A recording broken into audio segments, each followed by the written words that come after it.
that was the other one. Jeepers Creepers is very good. But here's the thing: if you know the history of the director, is a registered fucking child molester. Exactly. Oh, yeah. And then you watch the second Jeepers Creeper, the monster only attacks boys. What? It only goes after boys. It's really interesting. Shit. And fucked up. Yeah. There's a scene where the monster's like on this school bus, like licking the window, like staring at like a young boy, and it's like real fucked up and weird. So it's like, what? Like when if you don't know it, it's just like, oh, it's a weird scene. But if you know the history, like that guy, it's real icky. Like you wouldn't think Woody Allen movies are creepy. I'm joking. I was like, but like, you know the history. I always felt weird about Manhattan, even though I really liked exactly. It's a very creepy movie. And then you add the history. Yeah. It's extra bad. But the history, though, like his history to film, though, his contributions to the movie. Well, it's a constant balance, right? And it's only getting more and more of a problem the further we go in time, where more of these creeps are outed.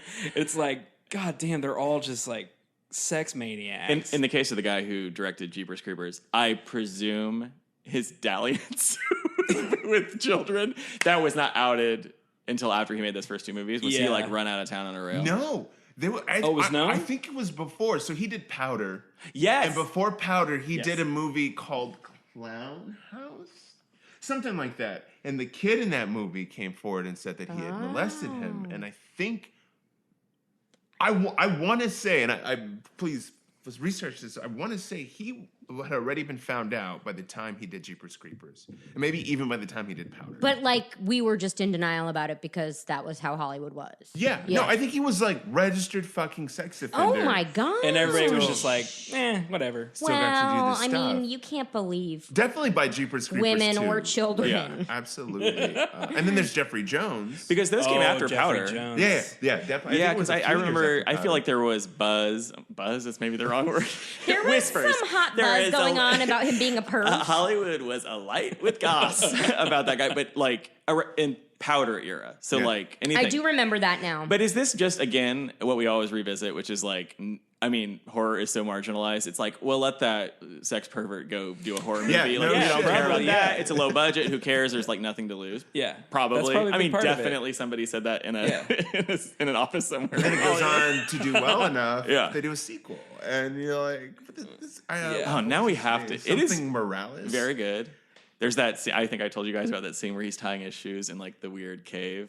I watched it. Did I tell you that I watched it? You watched Jeepers Creepers? Jeepers Yeah, Creepers. like not that long ago, a couple weeks. It's legit scary. And here's the thing about it, though, Emma. It is also a lot of fun. It is fun. Yeah, It's a fun like movie. not like a romp, but it has like it's like got a pace. It's a very to it propulsive. The like- monster's fun in that movie. Yeah, he's like full on freak out weird. Well, I do love to watch movies by sex offenders. So Really, at this day and age, I it's mean, like every movie you watch. the is Criterion Collection. It's a Yeah. golden right? age. It's Yeah. truly a golden age. We're in a golden age of sex offenders. Well, hey, With that, let's record an episode of the podcast. This is We Are Definitely Afraid of the Dark. It is the scary movie podcast for people who are scared of everything. My name is Stephen Smith. I'm scared of everything. I'm Emma Holder, and I'm even more scared of more things. And I'm Kyle Romero, and I'm a big brave boy. Very good. Did you like my new Did that radio new voice? Beso fun? That's just because I traveled. Is that a Maine, Connecticut lockjaw? Yes. We have a very special guest this week. Comedian, filmmaker. What else? A 5,000 on the scale of big dick energy. Ryan Darbonne! Yay! How would you measure big dick energy? Magnums. No hesitation, and with the right answer, right? Out of the I gate. tried to put one on in college once. And I just did by myself. Like, I didn't know with anybody. And it was real sad. A little known fact about me. Your boy. So, Did you, when you threw it away, presumably you threw it away and didn't keep it out as like a badge of shame on the front of your door? Is that the sort of thing that I feel like you have to like put inside of something and then wrap that up and then put that in the trash? Wrap it up. Because And if then anybody set it finds it. Yeah, exactly. There is a condom laying on the street near my house on my dog walk route. I've seen it 3 days now in a row, and I'm just like, I should start taking pictures and just like the evolution of this condom because I'm not going to pick it up. Right. Who is fucking outside in Texas in August? I don't know. Maniacs? Who are these well-honed specimens that don't run hot? That sounds like absolute misery. I mean, yeah, I didn't inspect it too closely, but yeah. I I guess don't you know. can whip it out of a car. Who knows? Yeah, sure. Could have just thrown it out of the car. They could have been fucking in the car and then thrown it out of the car. Anyway, I'll keep Maybe you it posted. flew off their dick while they were fucking in the car. They fucked so hard. They fucked so hard in that car. and went, No, That's how it works. Yeah. Watch out. You don't I've slip on the definitely car. had sex before, Yeah. and I know how it works. I think that I just want to speak for all of our listeners who are now like glued to their headphones. They want to know about the life cycle of this latex condom. If you could do a little bit of a time lapse, maybe just take a picture with a timestamp every day. Sure. Let the people know how it's doing. Yeah, It's look hot out for there. that hashtag. It hasn't changed that much Right. in the 3 days because I've been Right. out. I've been like, oh, the condom's still there. Look for the hashtag where the rubber meets the road. Oh, I like it. I get that reference. Y'all like it? Y'all like it? It'll be like that time-lapse video of that real famous one of the fox who's just getting like eaten just by totally. Oh yeah, yeah. His Yeah. condom getting eaten Except by. then it'll sort of start to swell and a Yeah, it'll child. start to Adaptation Child will too. come out of it. That's our movie idea. All right, Steven. I guess we have to have a biology lesson. Well, no, the stork vomits up used condoms into city streets and then babies. Oh, yep. mhm. What is the grossest thing Saul's ever... I mean, he's not attracted to it at all? Saul, your dog? He hasn't noticed it. My old dog. I'll say it. My old dog Baxter. He died a few years ago. He once found a used condom in my trash and brought it out and was chewing on it. Oh, It was real gross. It's gross, but, I mean... It's also kind of funny. precocious, yeah. Did you have company over, or was it? No, it was later. I just found him snacking on it later in the day. You had your boss over for dinner and you'd also burned your pot roast. You were up for you were up I for was that up for big promotion. Do we want to talk about these movies? yeah, let's do it. Yeah. So I'll just cat out of the bag. We do know about these movies this time, just through a little bit of behind the scenes machinations that aren't interesting. But nevertheless, we Facebook chat. But I think we might be a house divided. So Ryan, like I told you, break down each of those movies in turn. I would almost go so far as to say, like, tell us a little bit about one that we aren't going to watch, just because I think I already am like, let's have you back and watch it. Yeah, for sure. Yeah. So the movies I picked, and there's a theme for all of them. So I picked Tales from the Crypt, Demon Knight, Attack the Block, and People Under the Stairs. Originally, it was going to be Candyman, but behind the scenes stuff I'm sure you guys love.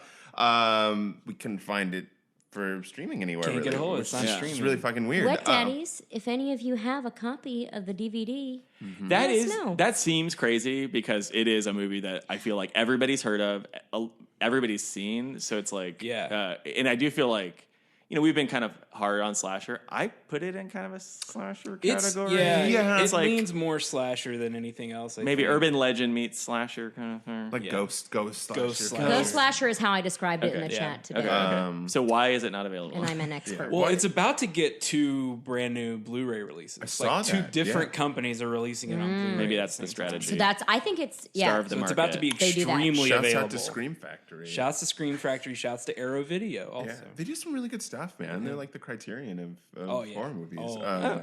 Cool.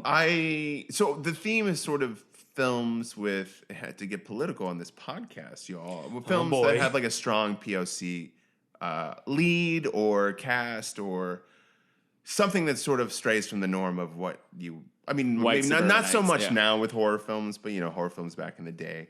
And it was really important to me because as a film guy, yes, audience, I did go to film school, in case you were wondering. We'll put it in the description. As so a they know film before. buff of energy over 5,000, Would you say auteur? I'm a pretty auteur guy. Yeah, Just like, pretty auteur.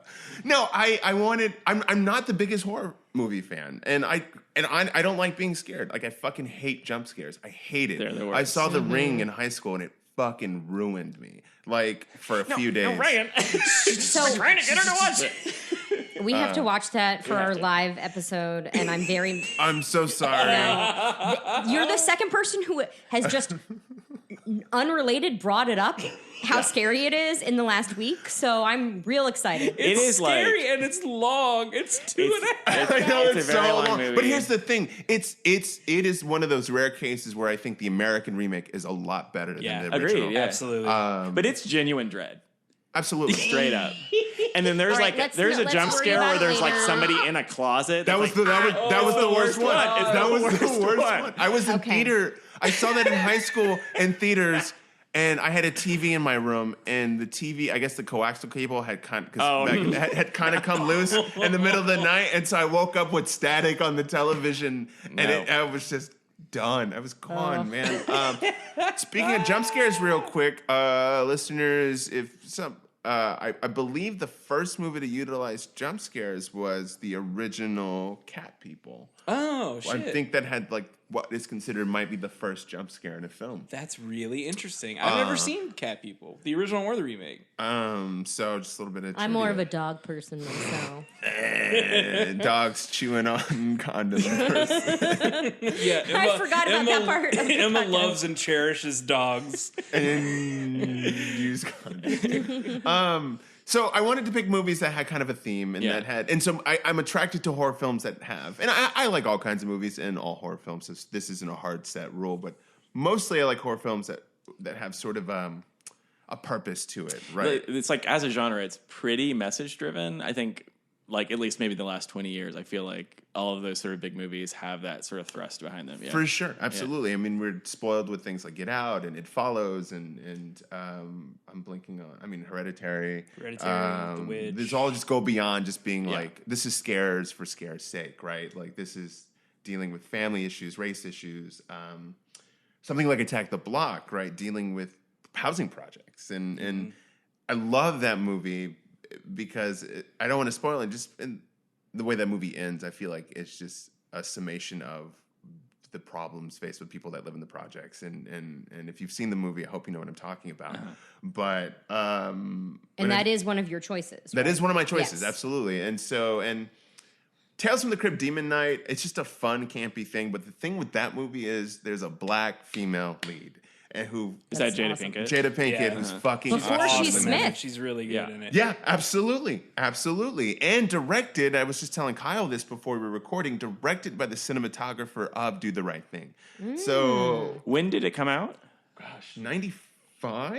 I think it was 91 or 92. 95. Oh. And then this is the 95. first Something sort else. of like film in the Tales from the Crypt kind of universe or franchise or whatever. It's really the That- only good one. Yeah, because it was followed up by Bordello. Bordello of Blood, Blood. starring Yeah. Dennis Now, Miller. But was it a TV show? yeah. Tales from the Crypt was a TV Okay. show. Yeah. Because I remember we had HBO. Brag. God damn. We're we gonna do had a supercut HBO, of all your and privilege brags. I know, I- shit. do like remember the Crypt Keeper just scaring me. Of course. Yeah. So I never watched it, but I remember him being like, He's such a weird That's really figure. good though. imitation. Because he is revolting. Yeah. But so fun loving because in this the poster, I don't know what the cover of that is, but I was looking at the trailer today and the poster of it. He's got like a filmmaker's beret and it's sort of jauntily cocked to the side. And I'm like, he's such a mensch, Yeah. but he's also disgusting. he's a little Beetlejuicy. He is, Yeah, absolutely. yeah. That's a really good. Yeah. Oh, would you guys Scary but consider funny. Beetlejuice a horror film? I would. Yeah. I would put Totally. it in Yeah. the realm. Yeah. Yeah. I mean, that's a movie I did watch a lot as a kid, but it both scared me and kind of turned me on because I was like, what is this Michael Keaton character? Well, the whole when they like stretch out their face is terrifying. Yeah, Alice Oh, yeah. Baldwin and Gina Yeah. Davis are also both shockingly beautiful in that movie. Gina Yes. Davis is very. Yeah. Pull on your face all you want. You two look great. Have you ever seen Transylvania 1900? Is that the name of the movie?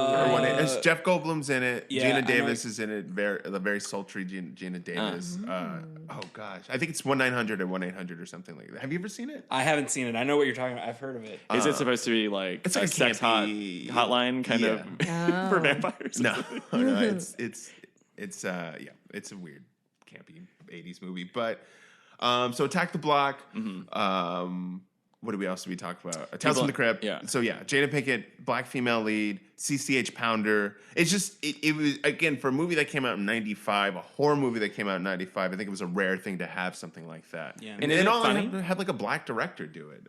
Is it funny? Is it like It's funny. kinda played It's for really laughs? Billy Zane is really fucking funny in it. Yeah.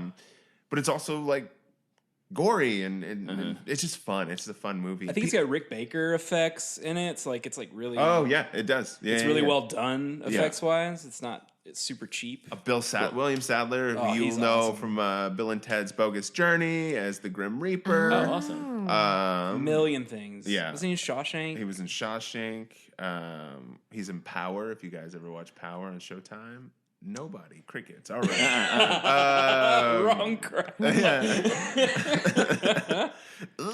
Nobody here has a Stars subscription. I don't have Showtime or Stars. And then the third movie that we ended up going with and replacing Candyman is People Under the Stairs, which I Yeah. feel like is Love what I don't know. Would you consider it like a lesser known Wes Craven film or watch? It's Wes definitely Craven like a films? second tier Wes Craven film. Not in terms of quality. I haven't seen it. He made so much shit though, But and he it's did make a very lot of good. shit a lot. And it's very good. So like, I'm sure it's not great. first. It's not Freddy. It's not Scream. It's so- not Freddy. It's not that's- Scream. yeah, it's Yeah, not the that's big one. really that's all I mean by that. Is that like Freddy and Scream are so culturally significant. Yeah. That People Under the Stairs for any other director would probably be like a top tier achievement. I would also put Serpent in the Rainbow into that too. Oh, okay. which Also is like- haven't seen.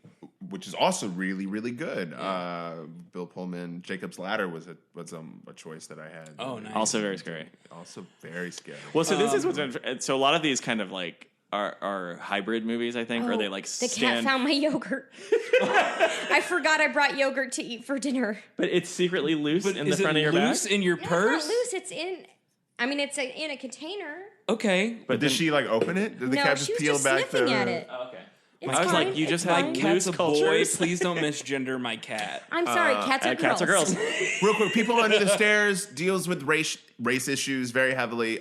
Lead is this awesome young black kid.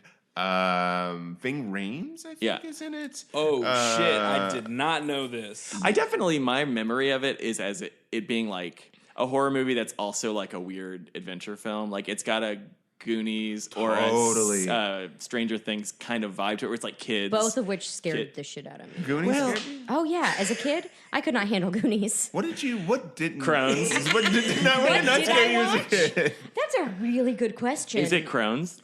Like old Crohn's, not Crohn's disease. I was like, wow, this conversation. Actually, Steven's I letting have his true very colors. bad IBS, so Crohn's Yeah, I was does gonna scare say me. that's super insensitive, Steven. Irritable You know she's got boob You know what? syndrome. I watched what's it called? Sound of imagine Music. All the but Nazis though. Nazis didn't The Nazis scare you? Yeah, did scare me. No, Nazis. the Nazis did scare me. I had to talk with my parents a long time about how the Nazis weren't around anymore. It'd be very They funny if you were wrong. like, "No, what are you talking about?" No, the There's nothing Nazis to be scared terrified about in that me. movie. But they were just a short part you could fast forward Yeah. and go to the mountains. But I watched that all the time. I was really into sad movies. I watched Beaches, like yeah. Beaches and Fried Green Tomatoes. I was gonna say Fried Green Tomatoes. were my two movies because I wanted to be an actor even Not at a Steel young Magnolias age. because you're a New No, England Steel girl? Magnolias Okay. also. What about What's Eating Gilbert Grape? I did love that movie. Get the fuck out of here. But that was later. That wasn't around when I was a little kid. What about Forrest Gump? No, You know, that was a boo. little too late. Like I still liked it. Pandering. But I wasn't sucks. in my phase of like watching a movie over and over again anymore. Right. Like Fried Green Tomatoes and Beaches, I've probably seen each 200 times, and I memorized parts and would do accents. Did you ever do monologues from them for an audition? No, but I did. I learned how to do a Southern accent, Let's hear it. copying Mary Louise Parker, who I don't know if she's Southern or not. Dust it But off. I'd be like, "Is you thread good? You're hurting your mama." That's terrible. But See, I'm from the Deep South, and I'm offended. I'm very offended. I'm from Louisiana, and no one talks like that. well, they are from They're Louisiana. from Georgia, right? They're from Or Alabama. no one from No. Alabama talks like that. Yeah, that's too genteel. Well, Yeah. I copied it because it was in a movie I liked.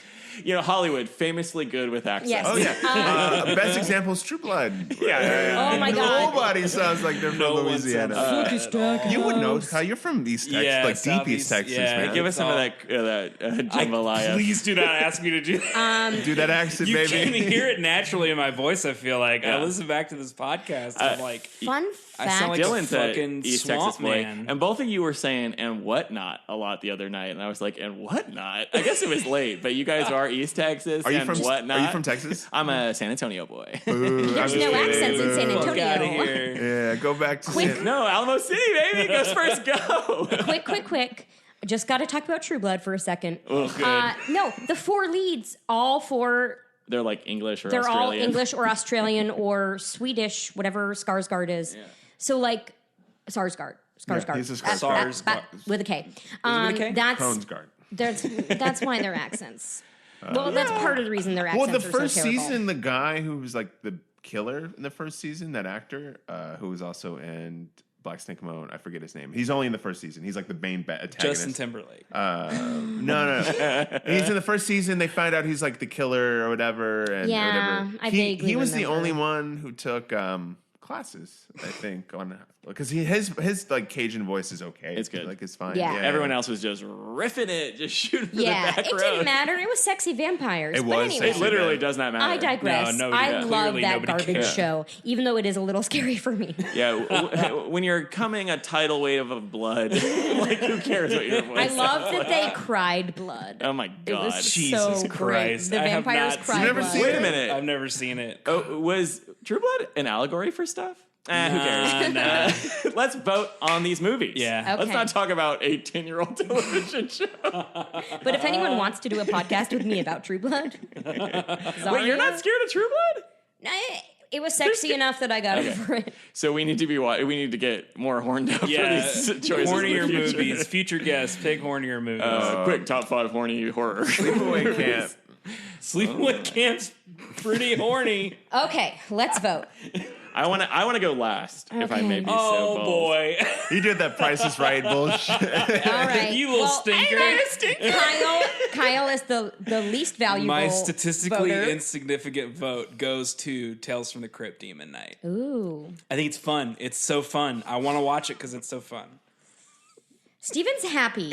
If you can't hear his giggling through the He's microphone, trying not to giggle because he's self-conscious of it's his not giggling. a secret anymore what Steven is going to pick. No, I'll just go then. Yeah, just Yeah. go now. It's gonna fuck everything up. I want to watch People Under the Stairs. Oh, it changed. Oh, Earlier shit. today, I was going hard for Demon Night. It looked gory, not gory, but goopy. You know what I mean? Like Yeah. like ropey. Yeah. Like fluid. Evil Dead-esque. The ropes inside your body spilling out. Well, okay. or ejaculate. We call Typically, ropey is an adjective that's used to describe ejaculate, but In San Antonio? I've never heard that before. hey, you guys ever been to Some the Alamo Alamo? bullshit. You guys ever been to the Riverwalk? So I'm going hard on People Under the Stairs, but I'm also willing to be talked. Okay, and I'm gonna vote. Steven wants to be wooed. That's what this is about. finally. Well, I'm voting for Attack the Block Oh boy. Wow, you because guys. that one seems the most interesting to me. We haven't done a monster movie. I haven't seen it or heard anything about it. I think Crypt Keeper would be fun, but I think it's just going to be silly. You will be dead ass laughing, I think, though. Oh, I know I'll like it. I'm yeah. fine with either of those. I Okay. don't want People Under the Stairs. Too scary. You don't even know. I know because I have a bathroom under my stairs, and every time I walk by that door, I'm like, a murderer could be in there. Yeah. And I don't need to add to that. What if he's like, no, I'm not. There's nobody in Keep here. walking. It's just your dog eating a condom. I think- So shall we state our cases? Or Sure. are we? Well, who Sure, are we I'm trying also- to woo? Really? But I'm also interested in a potential rule change to the rules. We may let be blowing Ryan these rules vote? up anyway. Yeah. Let Ryan vote. I think that's probably the best. way Ryan, to go. historically, we've told guests that your vote is your curation. So, like, you've already technically voted by choosing. But I think, are we all in agreement? I Unless would it's agree with yours. Oh wait. Okay. What is his point value though? Because we're one vote. Ryan gets a vote. We all get one vote. Whatever. Well, Kyle. you don't. Kyle, shut But up. I think as because of the historical process of people of color not getting full counts, we should maybe give Ryan a full vote. Ryan, what is your vote? Oh, thank you, Emma. You're welcome. I'm so progressive. Damn. Okay. You haven't seen People Under the Stairs. I have not seen People Under the Stairs. We gotta do. I mean, Okay, I take it back. we gotta do people. Yeah, I take it back. You're a bleep, bleep. No. You fucking bleep. Go back to bleep. Emma, what are you doing? Put that hood away. Okay. It's just a movie. It's Just a movie, My Emma. white guilt means I have to watch People Under the Stairs. That's what we're putting on our T-shirt. I have to go. People Under the Stairs. It's good. You guys haven't seen it. Yeah, Like, that makes sense. I also haven't seen it you've like seen Attack 20 the Block. years. Obviously, you've seen. Yeah. What have The other you one. haven't seen? I've seen Attack the Block. I've seen People in the Stairs, but it's been 20 years. I don't remember any of it, so it'll be a new experience again because I have a very poor memory. I remember loving it though. Loving it sort of mixed with pride for getting through it because I'm scared. And then I'm excited about Tales from the Crypt, but I feel like that's like a whole other avenue. Like we just need to explore that as a kind of cultural phenomenon, like the show, the movies, all of that. Mm-hmm. So like I'm happy with saying goodbye to it for today. Okay, great. Yeah. I'm excited to watch People Under the Stairs. I haven't seen it, but I will say, like, I remember it's like one of the most prominent it's on TV movies that I have in my life. Yeah, it absolutely Because is. Monster Vision with Joe Bob Briggs on TNT, this is the second episode in a row I talked about Joe Bob Briggs. But he used to show People Under the Stairs like a fair amount. And so I remember kind of seeing it through that. It also feels I want us to get to Texas Chainsaw Massacre eventually, and this feels like a step on that bridge to it of like. Oh, anyway. you guys haven't done that We yet? we haven't have not done Texas Chainsaw Massacre. That sounds like a live episode to me. Yeah, it definitely does. Man, didn't Joe Bob Briggs do something again recently, or is going to do something again? He just finished a marathon on Shudder of like 10 or 12 movies. So like their streaming service, we don't have to. It's leave just this in for there, but scary movies. So he curates them. He no curated. He one picked cares. 12 movies that Shudder could afford or already had in their rights catalog, and they did it just like they did his old show. Even though it's a streaming service, they would cut in segments in the middle of the movie to like have him talk about them and give interesting facts. It's like about the pop-up movies. video with Joe Bob Briggs. Oh, I Yeah. loved pop-up Me too. video. Yeah, except they would like Let's watch actually that. like cut to. No, Emma. All right, let's watch People Under the Pop-up Stairs. Let's do Video. it. Let's watch People Under the Stairs. Yay!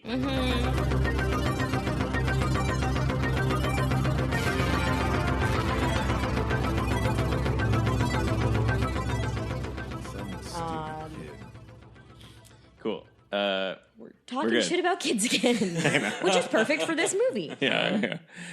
That cake can burn in hell. We just watched The People Under the Stairs. Yes, Who's yes, psyched for yes, that class war? yes. Yes, burn it down. Can I Burn just it say down. to your new listeners that we actually just sat here and watched it. It wasn't, podcast magic. Not where magic. We said we Yeah. watched it. Yeah. We No. really sat here and watched the movie. It was an hour and 40 minutes. It is 10 o'clock.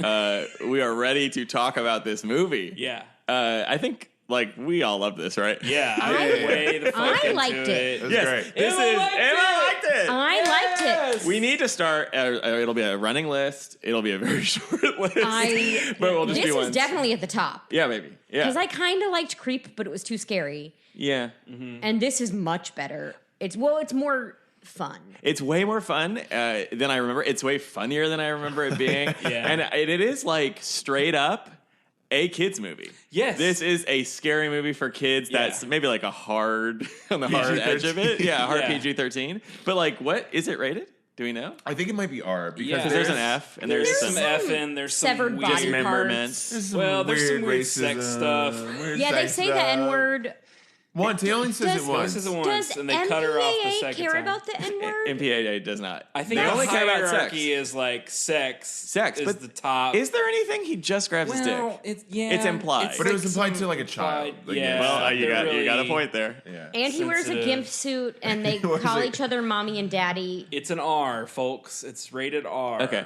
but do you get what I'm saying though? to a Yes. certain Yeah, oh, extent? absolutely. Particularly for the people, Ryan, the people we've had on the past, it's your peers and friends who are all deviants who have seen crazy shit at very, very young ages. This is like a light-hearted summer romp for kids. Yeah. Well, I was thinking through the whole thing, like, oh, this would be a perfect movie to show. At a sleepover, Yeah, everybody's yeah. 10, 12, 10, whatever. 12, exactly. Oh, yeah. totally. Now, Yeah, I will yeah. say this would have scared the shit out of me as a kid. I saw this. It was either shout out to Derek Horton or Gus Orozco. I saw it at somebody's house because there's no way in hell I saw this, like, unless it was at some other kid's seek house. it out. Yeah, Yeah. for sure. Yeah. Well, my first thought. So someone had said it reminds them of Goonies. It's like a darker Yeah, Goonies, that's and what- that's definitely fair. For sure. Yeah. I mean, That's there's literally super there. treasure in the movie. Yeah, Yeah. There's treasure. There's a trap There's door. Yeah. the cartoonish villains and Yeah. like a secret world. Yeah. Friendly mutes. right. Disfigured friendlies, basically. Yeah. But I was struck, and I don't know timeline if this would be possible, but it kind of reminded me of Delicatessen and City of Lost Children, like the creepy Jean-Pierre Jeunet Yeah. stuff before Amelie, which I love. Yeah, even though yeah, it's those creepy. are great movies. Yeah. Particularly the sort of like Rube Goldbergian kind Yeah. of like traps and Contraptions. things that kind of like interlock or slide into place. It's like got that sort of like steampunk quality to it a little Yeah. bit. But then And there also was- kind of the tilted angles. Dutch There's angles, a lot yeah. of, Or like moving in with a handheld, moving into a close up. Yes. He does that a lot. Yeah. Yeah. Yeah. I think City of Lost Children was early '90s. I think it was probably after this. I think it was like '93. Anyways, Another interesting sort of parallel, because I'm not a Lynch dude, so but you guys mentioned that the couple who are The siblings, villains, where the yeah. villains are like pivotal characters in the original. Wendy Robbie and Everett McGill. Can that be right? I think so. They play Big Ed and Nadine on Twin Peaks, and they're sort of like married couple that just like hate each other. So there's like a lot of that same kind of bickering that they do in this movie. In Twin Peaks, I mean, it's weirdly toned down a lot for Twin Peaks. Yeah, this is Well, what is the timing of this then? Is So this Twin Peaks Wes Craven started in liking when- '90. The first season of Twin Peaks started airing in '90, so they must So have. this is them casting those two. I mean, to he play. must have been. I mean, I'm sure he had this script before that. Sure. But yeah, I and he bet could he have filmed it. I don't know. I mean, he must have filmed this around '90. yeah. I feel like he saw him and was like, "This, Yeah. this is what I this." want. They had yeah. that relationship already. They that they also chemistry. have that like look which feels mid-century, like their faces Yeah. and they're like he's got such a square jaw and she's got such kind of like sharp features. They feel anachronistic. Does anybody else think like Yeah, no, they Yeah. feel like throwback Well, faces? and in this movie, they really did her up to look like Mommy Dearest. I Totally. Yeah, She's for got sure. like the hair and think. the I mean, kind of black. calling her mommy, yeah. and then also drawing the eyebrows, eyebrows. crazy. Yeah. Definitely. Yeah. Oh, so cool. Wait, Ryan, when did you see this? Did you see this as a kid or I did see this as a kid. I saw it on TV. Funny enough, at my grandma's house during this. I used to spend the summers in Louisiana a lot, and just randomly on TV. And I remember definitely being freaked out by Roach and the actual people under the stairs. But also at the time, though, as a kid, I didn't really get the like socio-political Sure. Right. overtones in the movie. They just kind of creeped me out, but I knew, you just like instinctually like, oh, these people are kind of fucked up, and not just in like the very obvious way. Right. Well, like a kid brain is so interesting because it's like not understanding sort of subtext. And this is not a subtle movie. No, but, not at all. But you definitely like, I think would like understand it kind of like emotionally Yeah. or sort of like subconsciously that it like what is kind of happening in Well, the even kind just of totally. surface level is like, Yeah. I'm a kid and this kid's kicking ass. Yes. Mm-hmm. Like, these are clearly bad people. Yeah. Like, it's just very like children's story in that way, that like everyone's roles clearly defined. Like it's like a kind of classic YA structure where like all the kids are super self-possessed and capable, and the adults are like outsized villains that are it's just very like Roald black and white Dahl-esque. evil. Yeah, for sure. Roald Dahl, unfortunately, not enough sucker punches and nut shots. That's true. Fool. So classic, man. Classic Great 80s, 90s. Dick punch. So funny. Because Fool is half the size of that man, and so when he grabs him in the nuts, it literally just folds him over in half. Well, so this is, I mean, where do you guys would know better than I think we would, but like where does this fit in the sort of like grand tapestry of horror movies? This is, I feel like people know about this movie, but it might just be my bias because I weirdly saw it. Is this like a well-known movie? I think it's weirdly kind of underappreciated. I mean, because it is kind of, it's a Wes Craven movie that's not Nightmare and it's not Scream. I think people have a fondness for it because of that kid thing. Like people remember it that way, but I think a lot of people just either don't remember it, or maybe they dismiss it because of that kid thing, maybe. I don't know. I might be making that up, but I just feel like I don't hear people... It's definitely not in, like, topics of conversation when people start talking about horror movies, right? Yeah. Which is interesting to me because I wonder if his fame with, like, Cougar and then Scream eventually, but I wonder if Nightmare on Elm Street kind of overshadowed a lot of the other work that he did. Sort of like George Romero, who did Martin, right? Nobody remembers that fucking movie because it's all zombies. But he did Martin. He did The Crazies. He did Martin. I want to say he did another non-zombie movie. Did he do Creepshow? He did. He did Creepshow. But you're right. He's done a bunch of other stuff. So it's like it just kind of Got lost in the mix, right? It's a shame too because it like it's aged really well. Like I feel like we've watched quite a few kind of like late 80s, like mid 80s stuff that feels like Definitely feels Yeah. like it's toothless, it has no impact. This is fun, scary, like It's weird. relevant. The politics in the movie are like kind of Super very, very relevant. relevant to what's going on today with gentrification, classism, white And it's sort of like supremacy or whatever you anti-capitalist in wanna a way that we're all really excited for. We would like to see some of those cops go down, but what are you going to do? I was excited and exhilarated by this movie. I'm loving this. Let's go to our next DSA meeting and then we'll be like, why are the numbers so big? We listened to this podcast about horror movies, but they talk about people under the stairs. We're radicalizing people right now. Seriously, like the police in this movie, wild to see a young black person call the police too, and like have that be his but they come and they're totally ineffectual. Yeah. They don't do anything. The only thing that works is collective action.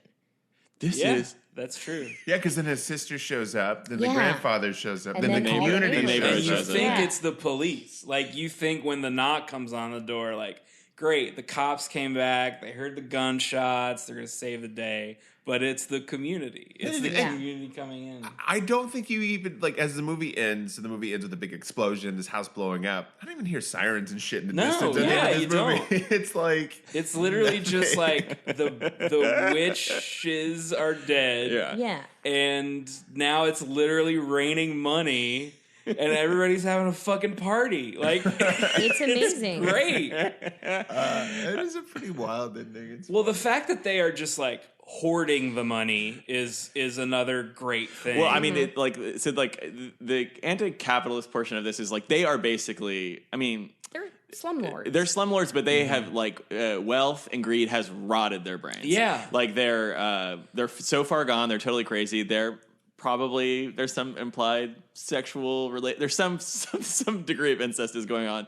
Excellent villains. I would argue like we haven't watched a lot of these movies, but like definitely some of the most satisfying villainy that we've seen so far. Definitely, like, particularly those slasher monoliths that have no personality. Funny, I just thought about this, and maybe I'm reading too much into who the actual people under the stairs are, but they briefly mentioned they're like salesmen or like other blue class workers who are like working on the house or like, you know what I mean? People who see too much. And so I was I don't know. I feel like that kind of No, I think was that's, done on purpose, of right? course. Yeah, I well, think when, so. When I was hitting me at the end of the movie, and I don't have like a fully formed, so I feel like really silly saying this because it's probably not. It probably will get shot down. But there's some sort of like Steven's cocking a gun right now to shoot it down. I feel like there's some sort of like reading where the people under the stairs are maybe like Native American, because there's sort of just like, I don't know, the white people have like conquered these people and are keeping them in the basement and just like oppressing them while they're oppressing these other people. Does that make sense? Well, I think that there's overt text. Yeah. Of these things that are very clear, like sort of the messages that we've already talked about, and then it's like subtextual. You can probably project anything that you want on it, and it would track. Well, I don't think I don't think that was textually intentional, but I think it's interesting that there's not just like the slumlords and the black community. It's like there's the people under the stairs have a role to play in it in some way. Yeah. And to me that feels intentional, like you said, in a way that he's trying to say something with that. And I'm just trying to figure out exactly what that is. Well, and I think the thing that struck me is like I was thinking this was going to be a home invasion movie. And it's the opposite of a home invasion movie. It's like they are trying to keep things in and keep things secure, and they don't want, like, there's definitely also like they don't want their daughter that they literally lock up in a tower, and she's like not just white, but she's like dressed like a doll. And She's like, can you tell I was a lit student? And I'm like, bullshit. She has her hair like brushed every night. She's like a fucking doll, and they don't want anything to touch their pristine daughter, and they're worried about like contamination. Like it's just like classic racism tropes, right? From today, but also like from. Oh no, for sure. I mean, they keep referring to the kid specifically as dirty, or this. And you know what I mean. They don't have to say the N word for you to read the sort of in between or whatever. Which again, I think is really interesting. And shout out to Wes Craven for only throwing one hard N word in there. If this is a Martin Scorsese movie, this turns out very different. Or Tarantino, or literally any other white filmmaker. But I was like, maybe that was him just being very uncomfortable with the one, and he was like, "I'm good. This is all," because she's about to say the N word at the end, and she gets cut off. Which I thought was really funny. I liked that. Yeah. Well, there's like so many stages of reveals too of like their villainy, so it's like kind of like whatever. There's a lot to hate, right? Like they're not just racist. They're also sort of like violent. They also abuse children. They're also sexual deviants. So like that's the thing that really fucking pisses you off. Bone to pick with this movie, it's the kink shaming that's going on. Listen, who doesn't love to throw on a full leather outfit? Yeah, the gimp suit, man. Oh my god. Tarantino gets a lot of credit for breaking sort of bondage into the sort of popular culture. People on the stairs. There are a few years. Did it first. 3 or 4 years first. And it's also so more screen time, also way more screen time, and also like so sort of like slapsticky and kind of joyous, because it really doesn't ever get anchored into anything. It's just one time, we see him chasing a kid, shooting holes in the ceiling, and the next time he's got a full head to toe leather on, and it looks great. It looks great on screen. Yeah, like it's a cool visual. I mean, what do you think he's saying with that though? Like, because he does. I'm trying to remember. Does he only ever have the shotgun when he's in the gimp suit? No, he's doing both. He definitely has it other times, I think. But they're this super religious couple. Yeah, but that's sort of like through a cracked mirror. Exactly. Like they are super religious, but then they're also like they have the whole see no evil, whatever, hear no evil, speak no evil. Yeah, that's it. That's it. You nailed it. That Bible phrase. Were you also a religious studies major? I was. Emma, you know a lot. Wowie. Yeah, that's John 3:16. But I think showing that like hypocrisy of like we fuck each other and maybe children, but we also want to keep things pure and like I don't know. I really like this movie, so I'm giving it all the credit in the world. Yeah. Well, there's like I guess there's like a kind of like rich buffet of potential sexual taboos as well, because it's like the sort of kink element that you do think they are like a slightly grotesque married couple for like maybe the first act or two, until it's revealed that they're actually brother and sister, but they refer to each other as mommy and daddy, which is man, gross. I mean, like that's cool too, but like also like you're like, wait, what? Like it does give you pause. Well, it's like the thing where like Mike Pence calls his wife mother. Yeah. It's like He calls that his wife mother? Oh yeah, you didn't know about this? Yeah. Somebody talked about a dinner party he went to with Mike Pence and his wife, and he was like, "Mother, will you pass the butter, please?" Yeah. Or something like He that. calls her mother, Ooh. and then that's like part of his whole thing. I can't be alone with other women Yeah. because then they're my mommy now. I guess I don't really Mother know would what be his, sad. what his deal Whatever is. woman is nearest to Mike Pence is his mommy. That's what he feels. I feel like we should, because this is maybe slightly off or slightly under the radar or slightly off the beaten path or whatever for people who might be listening. Does anybody want to take a stab at like a quick synopsis of plot? what this movie is? Yeah. I can do it. Yeah, I'll Emma, do take a shot at it. 1 Emma's minute. new favorite movie. I know. I really liked this, guys. I worked, but I didn't work the whole time. You didn't.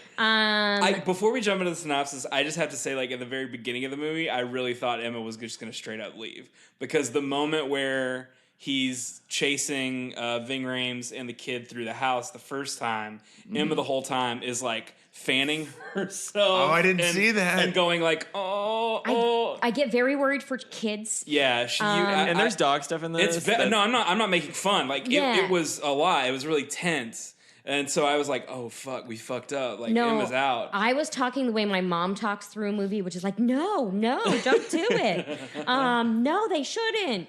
There's Oh, also no. that very early reveal too. The first time you get an indication that something's like really, really wrong is when the daughter Alice is like looking for that fork, and just a sort of like disembodied hand with long talons that's sort of like dirty comes out of a crack in the wall, basically, or comes out of a vent and gives her the fork. And I went, oh. And you're like, what? I'm like, oh yeah. Which is one thing I love about this movie. It's lean, even though it's an hour and 40 minutes. It like just goes like from the very It's pretty beginning. propulsive. Yeah. It's like a couple minutes to set up, and then it's just fun. then It's fun. Yeah. It is fun. It also has it's real clear scary act breaks too. and sad too, but it is like fun. Yeah. I think because like you root for the kids and they fucking win. Yeah. I mean, it doesn't have any like modern horrors ambiguity to it, where you're like, oh, the ending is open for interpretation, real or it's villain? like, oh, maybe we're the villain by virtue of taking part in this sort of cinematic exercise. No. Yeah. No, man.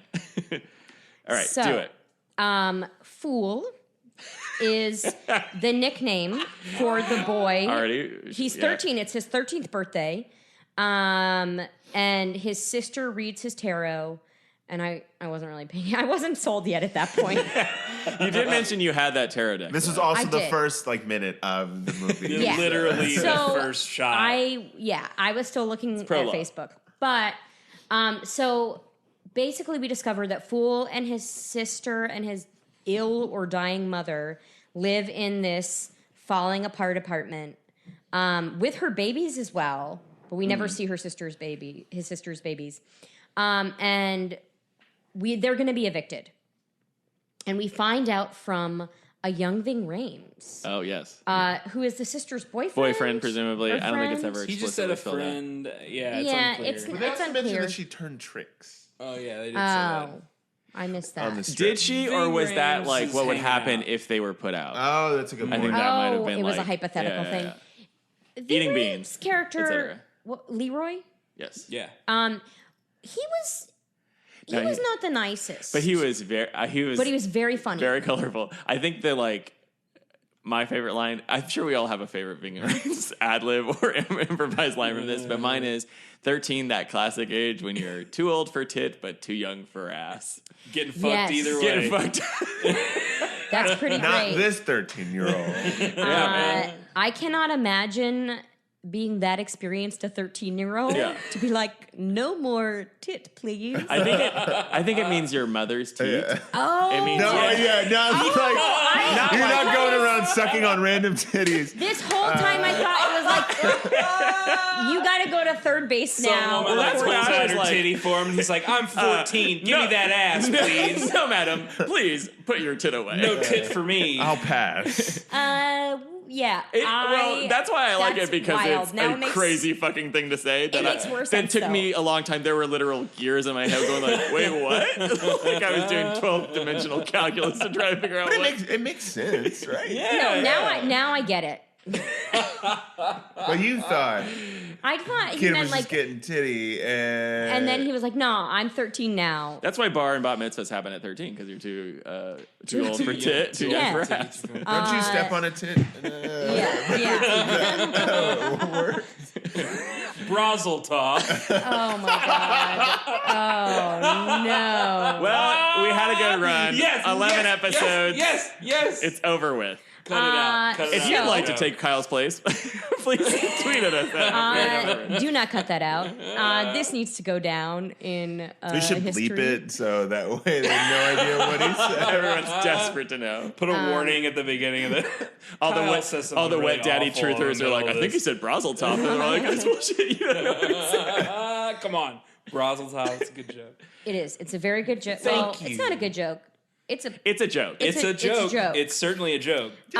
So Ving Rhames also said, "Yeah, and I'm the Secretary of Pussy," which was yes. another great line. Yeah. But I was the only one who could say it, so that you're welcome. No, I'm just kidding. So Ving Rhames tells him that his landlord is also the owner of this jewelry store, Liquor store. that they had robbed the night before, and he's basically this slumlord buying up all this land, selling it to, kicking people out. Raising the rents, evicting people, Yeah. and then building office. Just buildings. gentrifying the entire neighborhood. Yeah. Side note: evicting people after being 3 days late. That seems very illegal. to me. Slumlords, man. Yeah, I mean, Slumlords. you know. Also, I'm always 3 days late. Yeah. So Yeah. There's no Literally tenant every rights month. in this city that's never named. Is it Detroit? Is I it think Los Angeles? It's Los It looks Angeles. like- there are palm trees Yeah, everywhere. it looks like Los Yeah, Angeles, and they for mentioned sure. the strip, so I Yeah, okay. Oh, okay. assume it's Los Angeles. Yeah, I think it was LA. Fool called the dad as big as Detroit at one point in time, so I was like, oh, it's Detroit. Okay. All the Just sunny heard the word Detroit. Detroit. But so he knows the address of where this landlord lives, and he's like, I've heard he has gold coins, which I love it. It's not even just money; it's like this Literally gold coins. gold, like Right. It's Scrooge McDuck. Hobbit shit. It's literally the dragon sitting on top of the Yeah, pile of yeah. gold coins.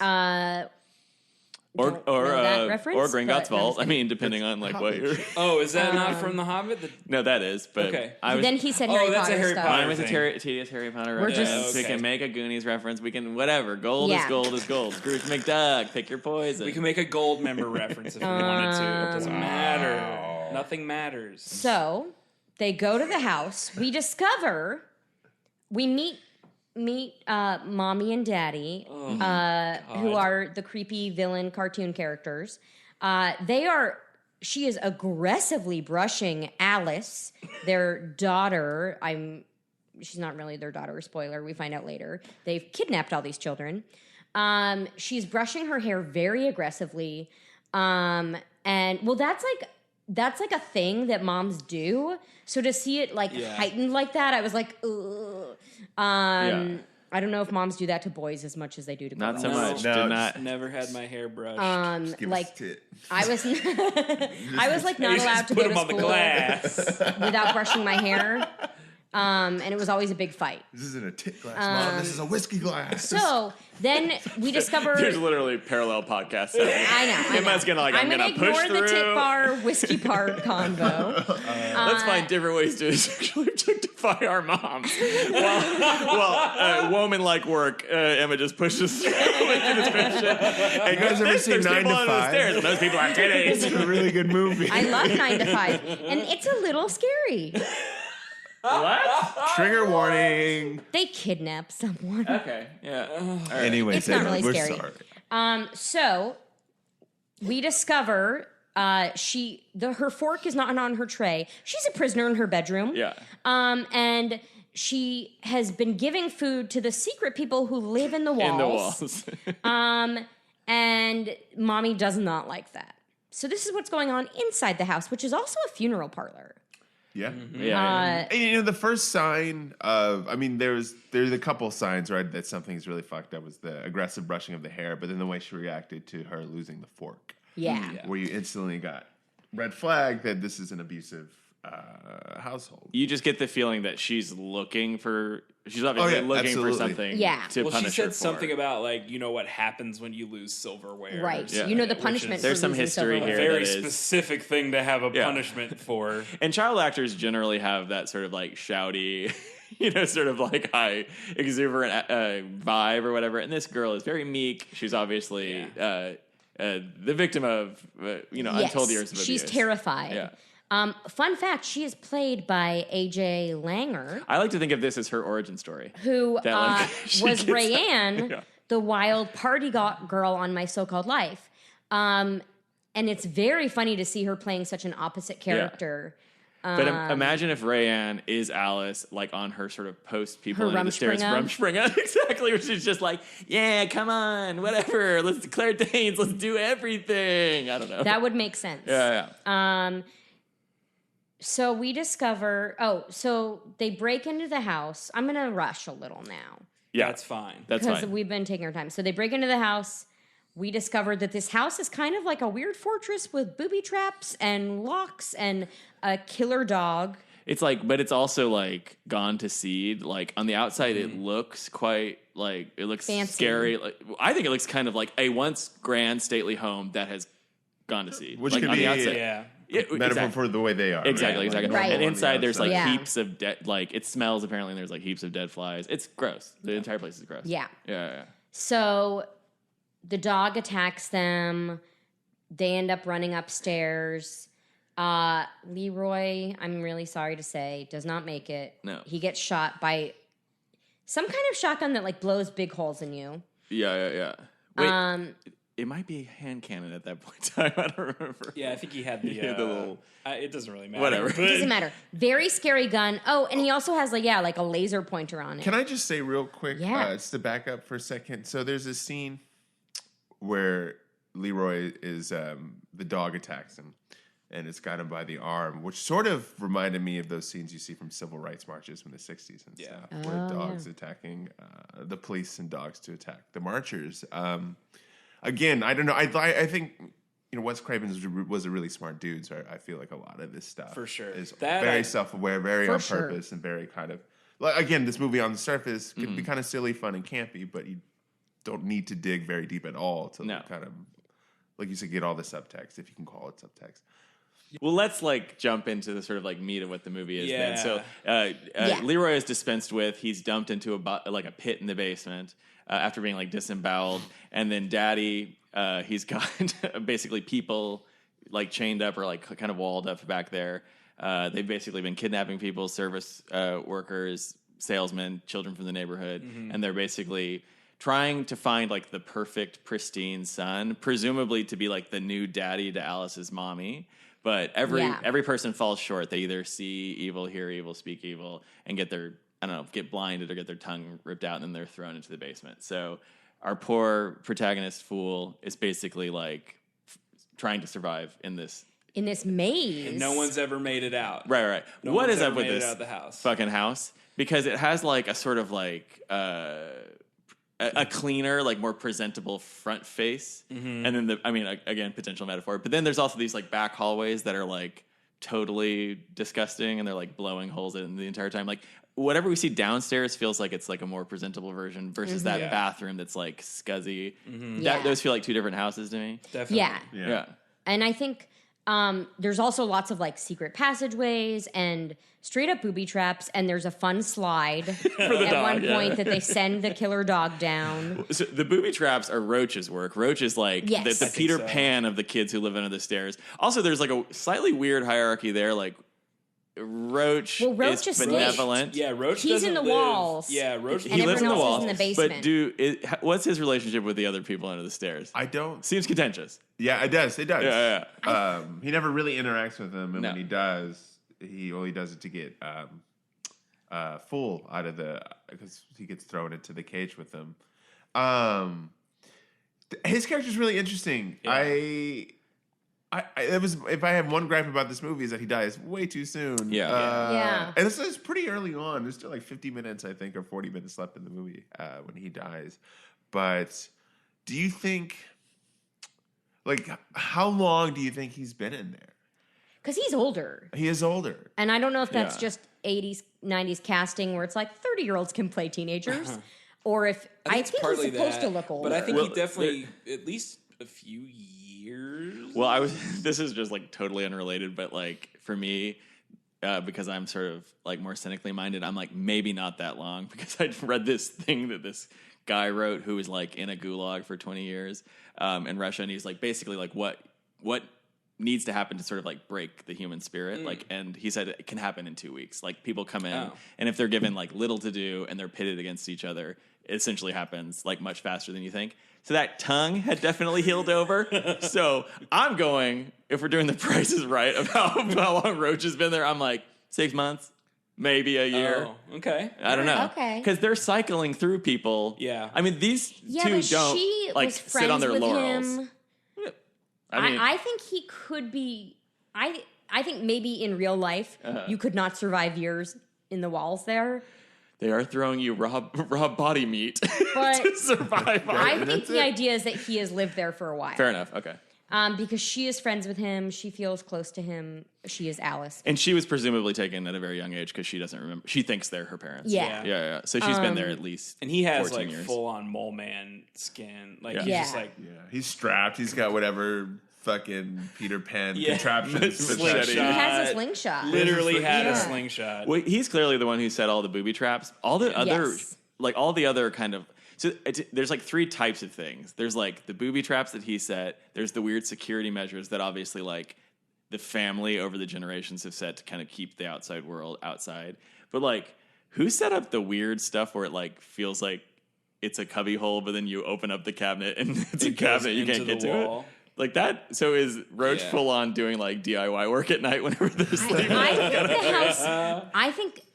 I think the idea is that their fear is what does them in. Like they set Yeah. they made all these passageways and safe Yeah, safe rooms, okay, and definitely. then it's being used against them because Definitely. they're so paranoid. Yeah. Okay. That makes They sense. don't. Like they mentioned, the dad buy doesn't that. want to go into the follow Roach because he's scared. Yeah. They never say why, but my guess is probably the booby traps or like, Yeah.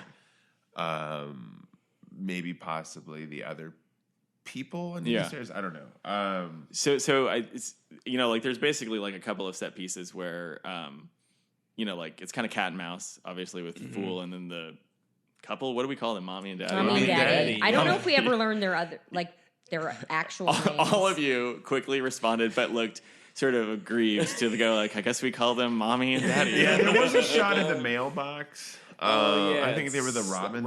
Robertsons. Robertsons or something. Ooh, that's a little on the nose. Robertsons. Like robber barons. Yeah. Oh yeah. But what's great about this is Fool gets out. Like Yeah. there's like the end of the second act escapes break in the is middle he of the movie. escapes the inescapable house.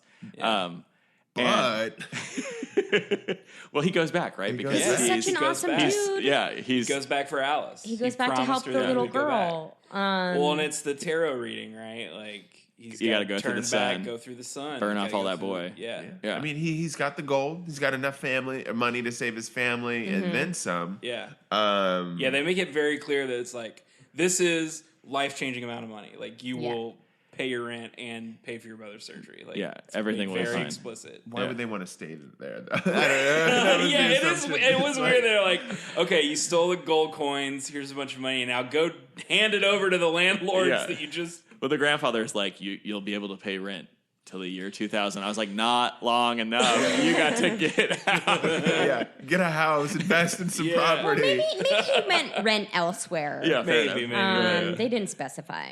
But So our beloved Fool, he goes back. Yeah. He goes back. And Sweet he boy. in a way that like you really resonated with you, Kyle, because like when he goes back, the house is swarming with cops. Like Yeah. he's Yes. a Fool calls in like this whole movie is like a Child Protective Services fucking nightmare. Right? Because at the end of the movie, cannibals literally walk free out into the world. No one knows. Nobody notices. or Everybody's too cares. busy, like excited, doing like the sort of money booth thing, like grabbing dollar bills and scar-faced, white as a sheet cannibals. Just- Yeah. but that's how villainous the villains are. You're like, all right, cannibals. Yeah. Like, I see you go through. it. Yeah, I mean, it's not their fault they're cannibals. Maybe they'll stop now that they have access to other food. yeah. Maybe There's they even never a killed. moment- there's even a moment before they get out where Fool is talking to one of them. He's like, "You got to get out in the real world where there's like whatever food and money." and women. Oh no. Steven just spilled water on the soundboard. It was such a good line, and it's also like, well, guys, he's 13 now. He Yeah. understands the hierarchy. He does. It's fool's hierarchy of needs. It's just now money, sunlight, and women. He repeated Ving Rhames' line. It's like, man, He's just like looking at one of the. He's like, "You're the secretary of pussy now." And then he sort of like, and then he does that weird thing that Ving Rhames did to him, which is like kind of neg him in a weird way that is like makes it. Remember that moment where he's like giving him like a kissy face when he's in the and he house? calls him girlfriend. Weirdly, He calls him girlfriend. Yeah, a little Smooches at him, and you're just like, oh, Ving Rhames. You guys talk about that while I frantically clean up my spill with a loose sock I pulled off my own body. It's funny to go back, and this is just, I feel like, a general observation I have for movies, specifically movies I enjoyed that from the 80s and 90s, specifically from the 90s, because there's so much homophobic shit. Oh, yeah. You can look at movies like Can't Hardly Wait or things like that I loved growing Adventures up. in Babysitting, very homophobic. And it's just casual. And it's Michael Rapp doing the homophobia. Totally casual. If it's not, it's homophobic. And then once the sort of homophobia kind of died, you could see just like signs of hella hardcore like transphobia. Oh yeah, Uh-huh. Ace Like- Ventura. Like, oh yeah, Yeah. dude, the whole villain is Einhorn is is Finkel. Finkel is Einhorn. Yeah. That's interesting don't because remember if you go back, the villain Sean, in Ace Ventura. Spoiler alert for Ace Ventura. Yeah, sorry if anybody doesn't want to know, but the villain in Ace Ventura is a trans woman. Okay. Yeah, And there's a scene I remember very specifically where there's a bunch of, I think, cops. Yeah. And then he's got this woman and he like rips off her skirt and turns her around. You can see the outline of a dick that she's like, That she's tucked away. And then all the cops start throwing up because I guess they all had slept with her. Wow! Yeah. And it's like, what the fuck? And this was like Yeah. the number one comedy in America. Oh yeah, Up People until fucking ate last it year. up. Launched his career. Up until last year.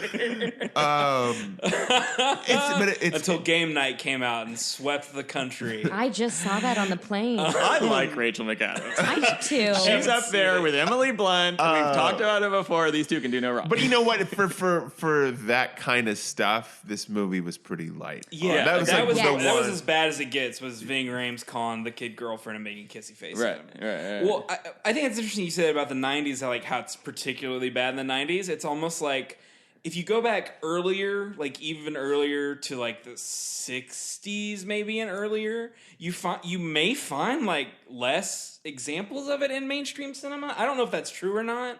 But Well, it it wasn't feels like, talked about. Yeah, because either it A, wasn't talked about, or my part of the theory is like in the 80s and 90s, it's becoming a little bit more visible. It's like- gay people are becoming Exactly. more visible. And so the You're watching the discomfort panic, try to match visibility. Well, and Exactly, all the AIDS panic that Right. brought out so much homophobia.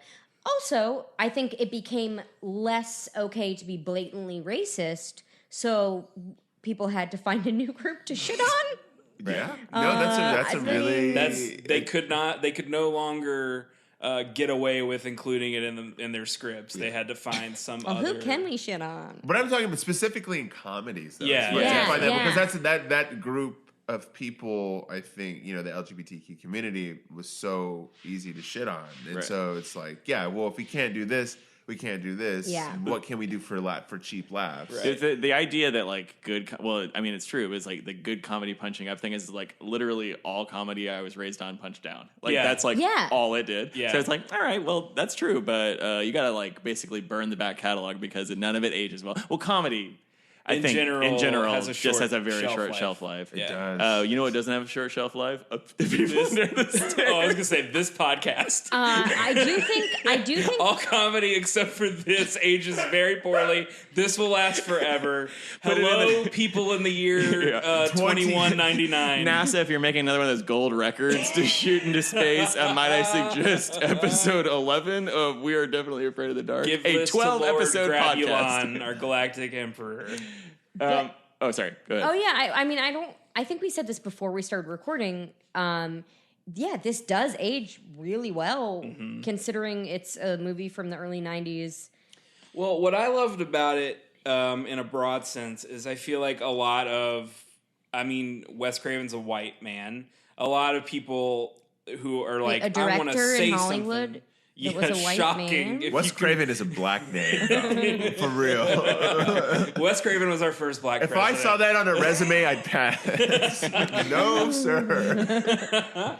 I feel like a lot of people would just like, I want to say something, and they'll make a movie that's just like, racism is bad. Like it's Crash. Just like, yeah, Crash, exactly. You mean There's, like, Academy Award winning film there's Crash? no nuance to it. There's no specificity to it. This has a specific thing it is examining. It's Yeah. looking at slumlords. Like he's not just saying like, hey, these people are bad just because they're racist. Like that would have been easy. He's like, Yeah. no, here's the actual actions they're taking that are impacting this community. And keeping that community Yeah, down. exactly. And unable to sort of rise above their circumstances, Yes. right? And Yeah. so and that is really interesting that he was on, like, talking about that. Like, Yeah. again, under the guise of this, like, fun, campy kind of Yeah, movie. Yeah, it makes absolutely. me impressed with him.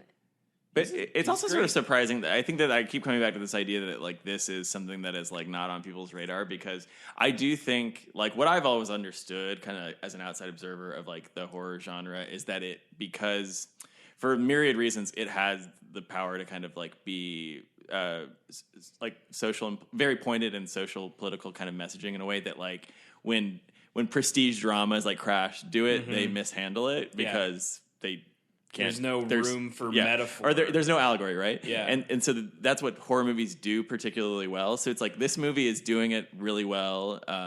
It's some of all of these subjects are evergreen, so it's like it's still relevant now. Like why is this not I don't know, like More celebrated. Yeah, or the sort of thing that you'd see on a syllabus. Yeah, Sort of it's like- funny. Yeah. I think you bring up the Crash. You were talking about Crash, and I was thinking, something like Crash versus Get Out. Like, Yeah. clearly, which is going to stand the test of time. Crash is like just shit We've on already forgotten about unanimously, it. right? I mean, unless you're making fun of it. Yeah, it's Unless like you're making purely fun a of it, but I punchline. feel like something like Get Out is going to stand the It's test gonna of last a long time. Matt For Dillon sure. just unsubscribed from this podcast.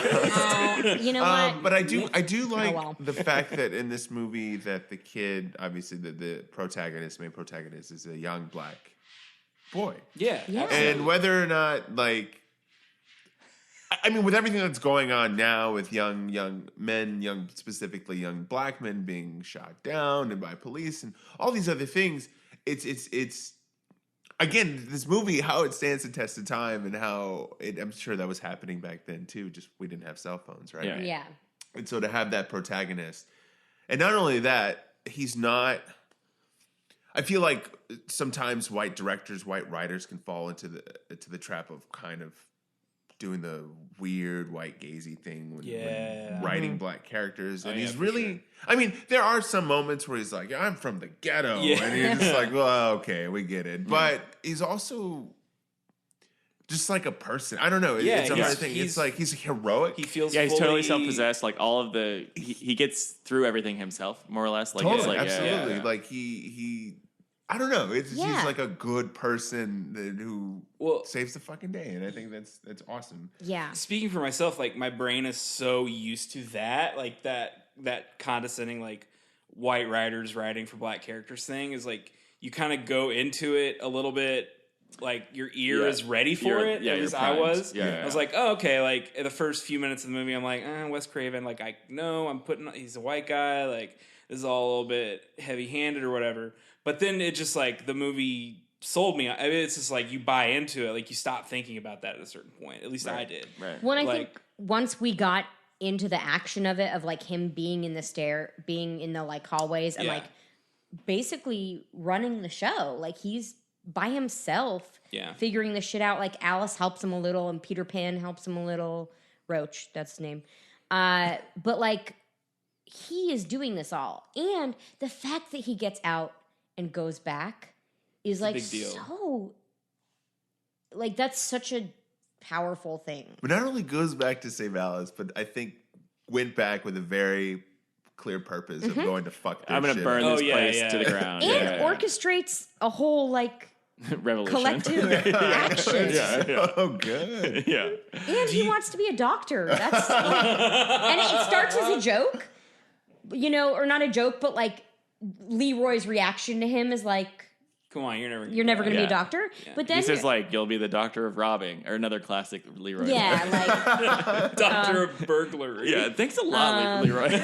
like Leroy shoots him down understandably. He's never known the opportunity. That was a really interesting aspect to it too, right? Where he's probably grown up in the same area, probably had access to any of those opportunities, and so of course he's going to pass that on to the younger generation. That's why he ropes him in to do this fucking robbery, right? Yeah. Starting him off young, which I think is really interesting. Yeah. And another interesting thing to that, reading too much into it, is that based off of how he's dressed, you can assume that he has this whole like chic Black Power thing going on. Yeah. Right, yeah. So then why is a guy who is all about this, because he's like, oh, they don't care about us, they don't do this, and yet he is putting this kid down. The kid's like, I want to be a doctor, I want to do this, and then roping the kid into a fucking burglary, right? Into a potential, basically like, badgering him into it. And also abandoning him, like shutting the closet door and being like, no room, sorry. Oh yeah, he does just straight up abandon the kid, and that's the moment he gets it, right? Yeah. like right after that, you know, he makes fuck the sin. kid over during his death, telling him to run. Where it's Yeah. just like, dude, Yeah. shut up. Yeah, like Yeah. don't tell them he's there. Yeah. Well, so then, basically, Fool's victorious. I mean, Wins, he saves the day. Yeah, so I think there is that sort of like amazing shot, like near the end of the movie, where, I mean, there's like this sort of like interesting tension when like the entire neighborhood essentially shows up at the doorstep of this like decrepit house, and they confront mommy, and she's like got this like gigantic gun, and it's like they're so kind of unhinged that they're not beyond basically like shooting somebody in front of a crowd of people and like potentially trying to get away with it. But Alice, I think in her like, aside from sort of helping Fool throughout his journey, her like most heroic moment is when she sort of dive bombs through the ceiling Yes. and tackles mommy to the ground, and everybody's like, "What the fuck?" Like, And she looks like a ghost. she looks like a straight up abused ghost. There's So- people in the background like, Oh, she there's grabs that her one going, guy's like, man, what they do? What they do? and then she grabs mommy's face and smashes it in the door jam, and it's like, you knocked her out. She's dead. It's She's like, dead. oh shit, Yeah. whoa. World star. Yeah. Horror movies being horror movies, though, she's of course not dead. You gotta take a pulse, or like Gotta check two that to the back of the pulse. head or something. Yeah. And so she, of course, is resurrected only to later be eaten by each one of the kids from the people under the stairs as they break through the walls and essentially cannibalize her. Yeah, they Well, really like rip her apart. it's tight. First, Alice stabs her, Ah, yes, I forgot. and then she pulls the knife out of herself Oh, yeah. That's what to I said was stab gonna happen. Alice. I said this was gonna happen. to stab Alice, and all the basement friends. That was the alternate title. swore- Right? Yeah, Yeah. that's what it's called in foreign markets. Children's Television Workshop, we have a trademark on Basement Friends, the cartoon that we're gonna do about this movie. They're like, if we don't have stairs in Germany, people won't understand this movie. We call it Basement Friend. But they all swarm and kill her Yeah. in some way. How's- Probably eat her. Eat the rich, man. Yeah, Yeah. literally eat the Oh, rich. it's so good. Yeah. And how's Daddy die? Does he get blown up? He How does. does- yeah, He does did get that? one with his Oh, and then money. pushed into the dynamite, cesspit. and then he falls in the dookie water. Is that a septic tank? What is that? I look like dookie water. Why is to me. there It a looked like shit sewer. pit underneath the house? Why not? Well, but that's where he threw the bodies, right? Yeah, But it was So- also shit. But they also water. had an incinerator, though. Oh yeah. They also could have like burned the Yeah, body. then Because they they would when he burned was Roach. making a point by throwing the bodies in the Yeah. shit in the water. shit pit. And the cops didn't smell that. I mean, if the cops are eating cookies and drinking Yeah, coffee, and they're you like, it know, smells like corpses in here, right? cops Who are knows? morons. Yeah.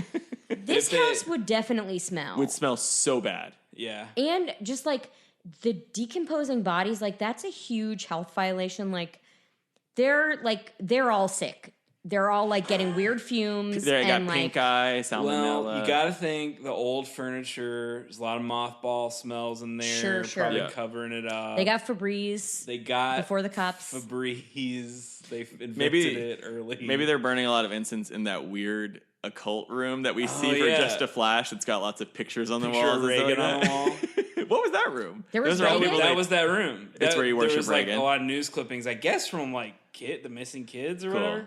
But there was a framed picture of Ronald Reagan in there. I think missed it's so that. funny to me. That's Yeah. such a fuck you to. Yeah. I love it. It's great. Do we want to do Ratings? Ratings for sure. Does anyone want to talk about their favorite gotcha or something like that? Favorite scare, favorite moment. Oh, sorry. Should we have a moment for Prince? Yeah. Were you bummed? So I only skimmed the Wikipedia for this one because Very brave. I'm proud of you. And Prince is the dog's name. Prince is the not dog. the artist. Not the artist, yeah, Prince. unfortunately, He was a producer and he insisted on having a non-speaking role. He in this insisted movie. on playing the dog. I was wondering why I wanted to fuck the dog the whole time. It's because it's Prince. yeah, the dog dies. Even though the dog was kind of a The dog monster, it sucks, wasn't but- his fault. It was kind of sad. Yeah, It was it's sad. very I got sad. very sad when the dog died. The dog had a very sort of like Oscar-worthy death too, because he did a lot of. I mean, obviously, He did a head tilt. He did a very tilt. cute head tilt and Yeah. and then died, and, that's and sad. then a puppet version of him kind of fell out of the wall whenever. Yeah. Not worth it. Yeah. Weird moment to have that. It didn't seem to pay Yeah, off well, I to think build the dog Well- puppet. It's like we got it. We got it. Yeah, favorite moment or favorite. I think. Favorite- Yeah, it's not really like there's no It's like not kills. Yeah, strictly exactly. speaking. I think it's like favorite like. Whoa.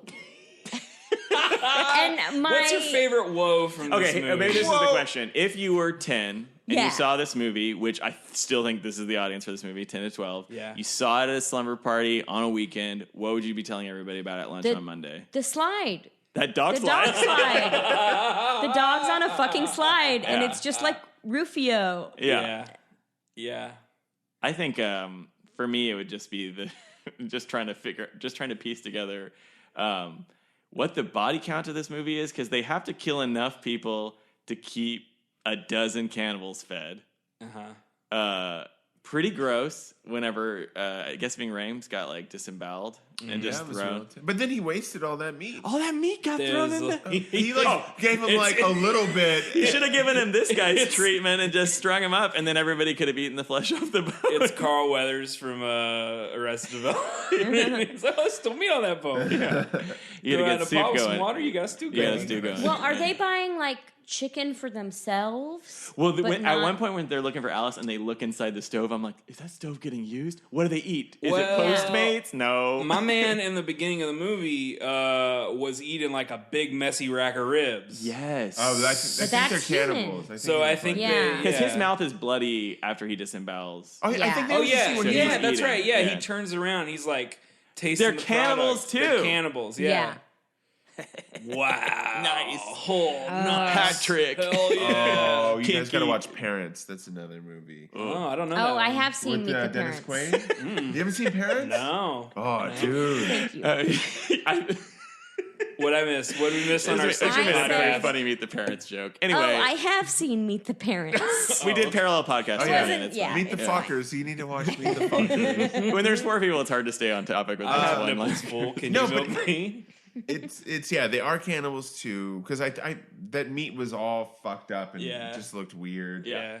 And disgusting when he was eating it at the beginning. I take it back. I think my favorite part is it goes largely unexplained, but it's so fun and hilarious and just kind of like a real Vertigo moment when Daddy busts out for the first time in his gimp suit. Oh, It's so just like, good. this Yeah. is Say dope. gimp suit. I love this. I was gonna say gimp suit. You took Sorry, it. baby. You already had one. You took it. I know. I did. I discarded it, put it back in the deck. Let me bring it back then, because your question was like, what would you be talking about at school? I'd be talking about the gimp suit because I would not know like what it was. Like I would not have any concept of it as a sexual thing. My parents took me to see Pulp Fiction. My mom thought it was a dance comedy. Me too. Yeah. Well, not for that reason. Well, but she's like, he's this dancer, this funny actor. He's making a comeback. So we went and saw it. It was middle school, and I did not get Yeah. the context. Oh, yeah, me I either. didn't get that he was being raped. Like Nope. I didn't get any of that. And so Me like, we just had a conversation about it.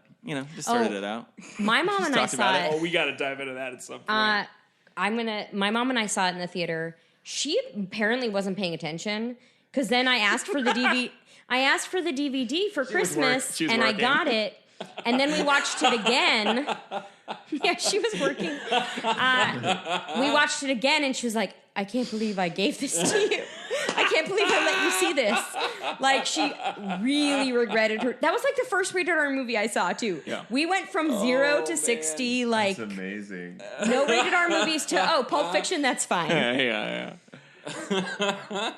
Ryan, what would you be talking about on the playground on Monday? Dude, I gotta bring it back, man. I gotta take out my Necronomicon and resurrect the gimp suit.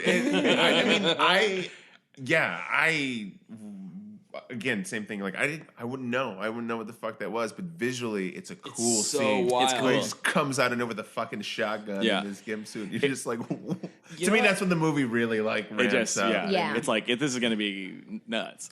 You know what I thought of later? It kind of reminds me a little bit of the night outfit that the dude wears in Get Out, right? Yeah, like the yeah. brother. Yes. You don't see it a lot in Get Out. It's in the marketing, weirdly. Like, it's on, like, the poster or something, I think.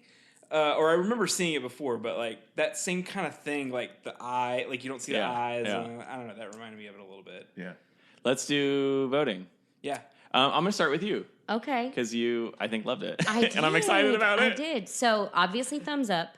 And then for our rating system of scariness. Explain it to Ryan. We have a.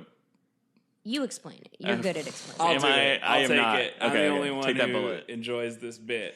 So we do a thumbs up, thumbs down. Did you like it or not? Very simple. Then we have a scariness rating, 1 through 5. 1 being the least scared, 5 being the most scared. And the rating is The metric. The metric is how many of a thing you would need to relax. So like it started with like 1 through 5 Xanax. We needed. It's so scary. It's a 5. I needed 5 Xanax to calm down. Okay. But now we've made it that the thing to calm down has to be something from the movie. Personalize it to the movie. So like 5 hidey holes. Yeah. Or 5 gimp suits. 5 racks of human ribs. Yeah. I got it.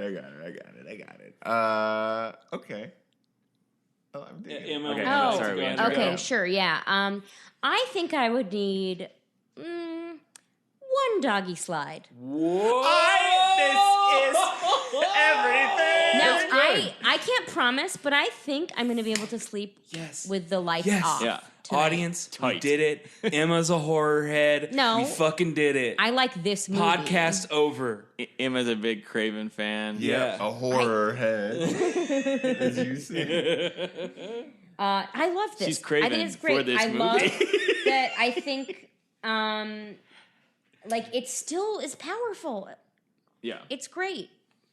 Okay, cool. I'm gonna go big thumbs up. I was psyched to see this again because I was pumped when you brought it up when Kyle was like telling us that it was on your list, and then when Candyman it sort of temporarily replaced it, I was like, cool. Obviously, you guys know I did some sort of weird Machiavellian thing and got this to be the movie that we watched whenever we were voting. I was like, I'll go last, but so big thumbs up. Not as scary as I remember it being, because I don't think it's scary now. I think it was scary when I was a kid. So I'll say like 2 for posterity for what this is kind of like in my head, and I'll say 2 tit or ass depending on what age I am. So I'll say 2 tit for when I saw it and 2 ass now because I'm a man.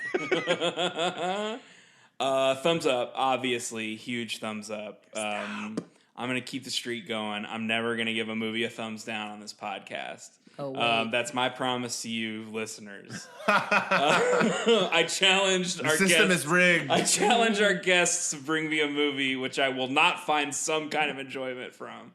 And then I'm also gonna give it a 2. Not super duper scary. Again, like definitely a kid's movie, but there's enough in there. Like if I were a kid, it would definitely affect me. If you're driving through a suburb, I mean, that's like always the weirdest thing. Or even like a city, if you're driving to like or walking down a residential street in a city, it's like just all these windows that you don't know what's happening on the other side of them. And I'll just assume that this is what's going down. 2 framed grinning portraits of our greatest president, Ronald Reagan. I thought you were going to say 2 portraits of Prince. Oh yeah, there are also there is a portrait framed of photos of the dog in the movie too. I kind of going with what you were saying, Stephen. I think not really scary now at all. Sure. But it's thumbs up, by the way. Sorry, big thumbs up, clearly, because I picked it. It's fun. It holds up. I love its message. I love everything about this movie. but as a kid, it was scary. As an adult, it's just fun.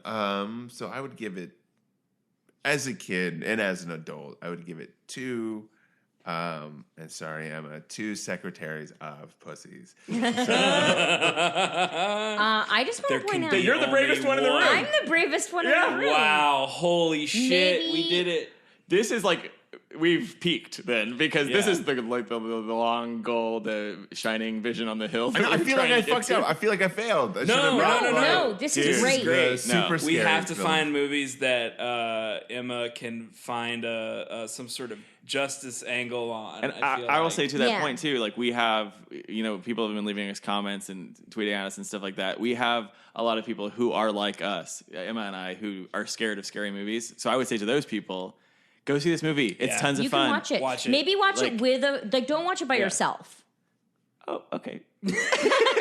Emma's already backpedaling. She doesn't want to get sued in case you watch this movie and die of fright. So, watch it with a friend in the day. You're going to be fine. You're going to love it. Hey, we are definitely afraid of the dark. You guys owe me a box of hair dye because my hair turned bone white. I was so scared of this dang movie. You owe me a new skeleton. It leaped right out of my face. Sorry, madam. Will you take payment in stickers? Because that's the only currency we have right now. They're also promotional. All right, let's do some promos. Ryan, do you have anything you want to promote? Or do you want, if you want people who listen to this to get at you on Twitter? Oh, yeah. No, don't get at me on Twitter. I have a show at Coaltown Theater here in Austin, Texas every Wednesday night at 10 p.m. And I just directed a film that should actually be premiering in 2019. So remember it. Keep on the lookout for that. Cool. Awesome. What is and your the show name of the show and the film? So the show is called Can We Kick It? And the film is called I Am Texas. It's a short. And so hopefully the goal is to work with Empire, which is a venue here in Austin, and the film is about Black punk musicians. It's a narrative. And so the goal is to work with Empire, have a screening there, and have the bands who are featured in the film play. Oh, awesome. cool. So that'll be great.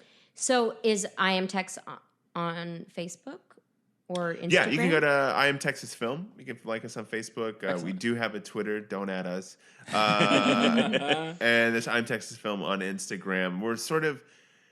It's a peek behind the curtain a little bit. I mean, the process of doing a film fucking sucks and it's stressful, but the process of putting it out there is kind of even harder because we're trying to do our festival run right now, and I really want to avoid having public screenings until we know for sure. We just got our first rejection letter, which was to Toronto, which is okay because that festival is like the second biggest in the world, so I'm cool with that. And it's very cold there. Then it's very cold. Who wants to go to Toronto? Yeah, Toronto. It's a really cool festival. We're like actually Canada. Sorry, please. in case any people on the board for the festival. Toronto is very cool. Anyways, that's my stuff. Awesome. They are Great. lost. And for us, I would say, obviously, we are at We Are Deaf Afraid on Twitter, Instagram, Facebook. Coming soon to the World Wide Web, We Are Deaf Afraid, or We Are Definitely Afraid of the Dark.com. But most importantly of all, when this comes out, that Friday, August 10th, we are having another live show. We are going to be watching, as Emma mentioned earlier, The Ring with comedian and improviser Katie Stone. Very funny. This is going to be an excellent show. We'll be promoting the hell out of it online, but please do come to that. It's Friday, 11:30, $5, Coaltown Theater, Austin, Texas. Do you guys have anything you want to do individually?